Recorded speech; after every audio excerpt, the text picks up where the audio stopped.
In this question it is given that is the globe and ये glass का globe है और किसी ऑब्जेक्ट से ये एक रे ऑफ लाइट आ रही है और हमें इस क्वेश्चन में ये पता लगाना है कि इस रे ऑफ लाइट से जो इसका इमेज फॉर्म होगा उस ऑब्जेक्ट का वो कहाँ पर फॉर्म होगा। तो देखिए जब इस तरह के क्वेश्चंस होते हैं जहाँ पे पहला मीडियम हम रेयर मीडियम है, जहाँ पे पहला मीडियम एयर है और दूसरा मीडियम यहाँ पे ग्लास है और फिर थर्ड मीडियम या फिर से हम देखें तो अगला मीडियम फिर से एयर है। सो रेयर से लेकर डेंसर मीडियम और डेंसर से लेकर रेयर मीडियम में जब इस प्रकार से इमेज फॉर्मेशन होता है तो उसमें क्या रूल्स रेगुलेशन होते हैं वो हम पता लगाते हैं।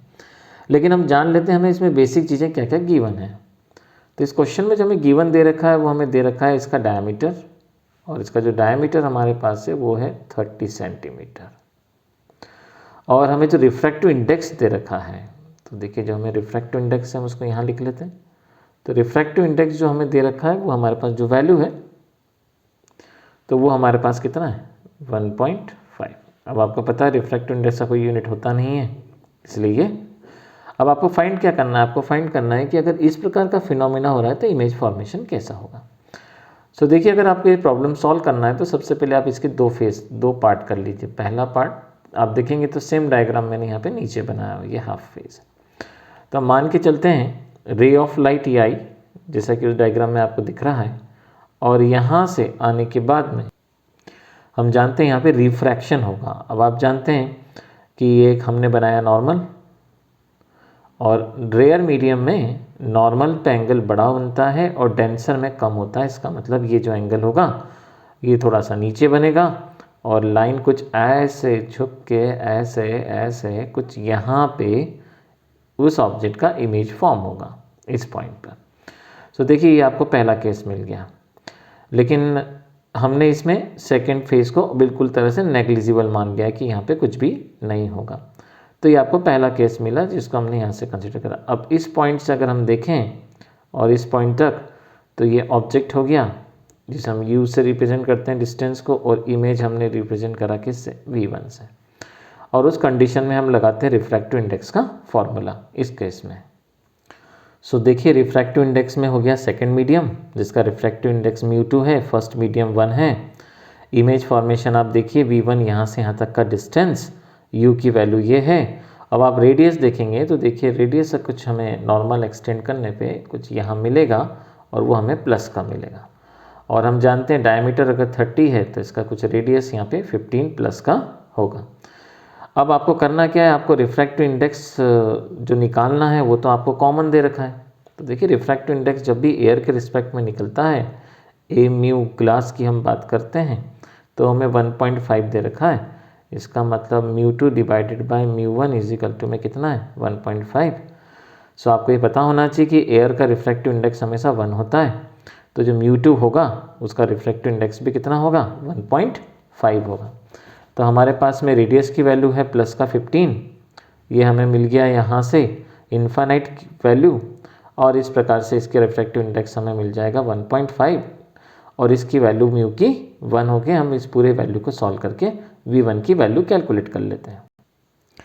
सो जब कैलकुलेशन करते हैं तो देखिए v1 हमें कितना मिल जाएगा 45 सेंटीमीटर और इस पॉइंट O से लेकर यहाँ का डिस्टेंस हमारे पास है 45 और ये हो जाएगा इन्फिनिटी क्योंकि इन्फिनिट से आ रही है।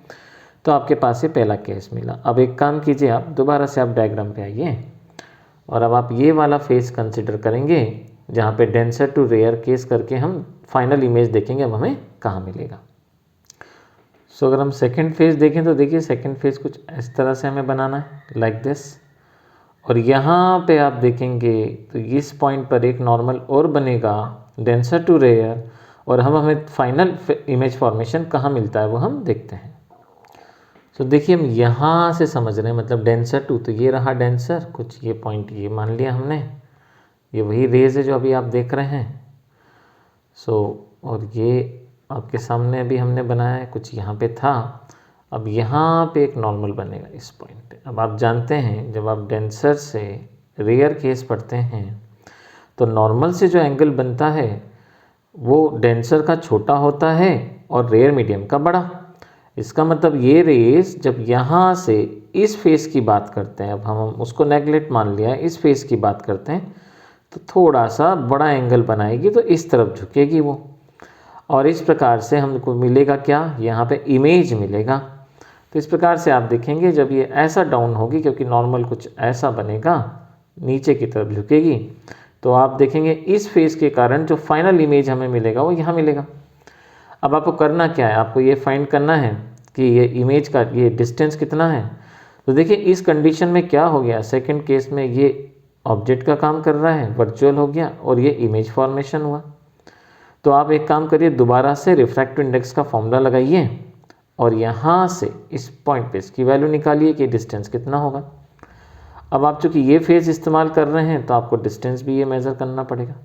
तो अगर ये टोटल 45 है, उसमें से अगर आप 30 माइनस कर दें तो रेस्ट वैल्यू यहाँ से यहाँ तक आपको मिलेगी 15। और इस बार नॉर्मल जो है कुछ ऐसा बनेगा, ये डिस्टेंस ये रहा, तो इस बार आर जो निकल के आएगा वो आएगा -15। और रिफ्रैक्टिव इंडेक्स डेंसर टू क्या आ रहा है, अब सॉरी आपका डेंसर टू रेयर आ रहा है, तो ये वर्चुअल इमेज हुआ, तो रियल इमेज आपको यहाँ फॉर्म हुआ। तो इसका मतलब जो ऑब्जेक्ट था उसका इमेज जो फॉर्म होगा वो कहाँ पे फॉर्म होगा एक्चुअल में, यहाँ पे। तो अगर हम फाइनल ज्योमेट्री बनाएं तो ये पहला नॉर्मल, ये बना दूसरा, और ये यहाँ पे जाकर आपको फाइनल इमेज मिला। तो चलिए हम निकाल देते हैं क्या डिस्टेंस में इमेज मिलेगा। सो ये फॉर्मूला हम यूज़ करेंगे जहाँ पे हमारे लिए μ1 हो जाएगा रिफ्रैक्टिव इंडेक्स एयर का, ये डेंसर का, और ये इमेज हुआ डिस्टेंस, हमने इसको x कंसिडर करा। और देखिए यहाँ से आपका डिस्टेंस 15 आएगा, तो हमने v1 डैश मान लिया, और रेडियस आप माइनस का 15 रखेंगे। और इस प्रकार से पूरा कैलकुलेशन हम करके किसकी वैल्यू निकालेंगे, x की वैल्यू फाइंड करेंगे। सो जब हमने कैलकुलेट करा तो जब मुझे फाइनल इमेज मिला वो हमें फाइनल इमेज यहाँ पे मिलेगा, और उसका डिस्टेंस जो आएगा 7.5। बट अगर आप जब क्वेश्चन देखेंगे जो मैंने डिस्क्रिप्शन में मेंशन कर रखा है, तो उसने हमें ये बताया है कि इस पॉइंट से यहाँ से ये डिस्टेंस कितना रहेगा, नहीं सॉरी सेंटर से बोला है, माय मिस्टेक। तो सेंटर ये रहा 15, ये रहा 7.5। तो सेंटर से जब आप डिस्टेंस फाइंड करेंगे, तो सेंटर से जब आपने निकाला उस पॉइंट का, जिसको हम P मान लेते हैं, तो यहाँ से हम देखेंगे 15 + 7.5, तो 22.5 सेंटीमीटर आपको जो वैल्यू मिल जाएगी। और इस प्रकार से हम इस ऑब्जेक्ट का जो फाइनल इमेज आपको मिलेगा, वो फाइनल इमेज आपको यहाँ पे मिलेगा।